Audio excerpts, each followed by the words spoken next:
Okay, let's talk about the game actions, world actions, which are the overrides for specific cases, the actual action requirements, regen and respawn data for these as well. We can tag into those definitions.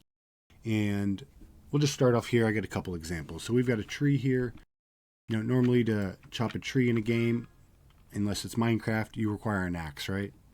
And so you need an item to be wielded, and it has to have a tag of axe. So specific tags, say even a battle axe, you could tag for that instead of just a traditional axe. You can kind of just make use of that tag in your data here, right? And so we can chop our tree, and I'm just going to start chopping this tree. It'll change its state. Now, trees, you probably have a longer regen state. I think I have this one keyed to 60 seconds. We'll find out here. But other cases, right?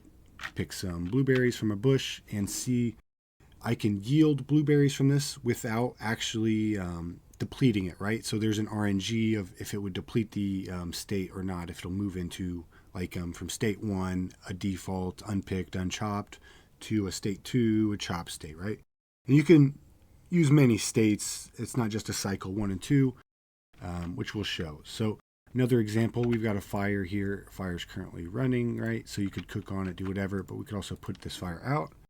And, same thing. I need a tinderbox to light that fire back up, right? That brings us outside of the client-side definitions, which are enforced through a local behavior system. Check if you could chop a tree, just basic general sense before you even send that request to the server. But the server actually has its own server-side definition as a recipe for the actual action here for chop tree, for example, right? And during that, the server may have more verbose, or maybe even during custom actions, during a quest, there's hidden requirements. And so there's more you can do with this.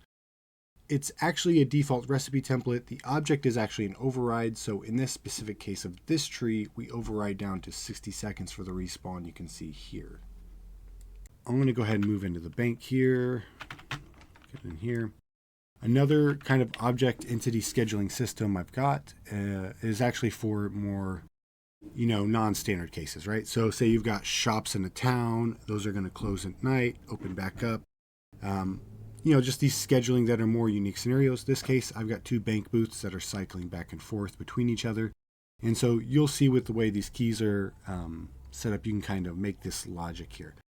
And so this is just because frogmen, they don't like to work, and so they'll take breaks frequently, right? So you got to wait for the bank to actually be available here with the go-ahead. So I'll put the actual definition on the screen to show we're actually cycling both objects between a couple different states, just so you can see. Of course, now we can open our bank, we can interact with that, do whatever, right? And then in this case, we can't interact.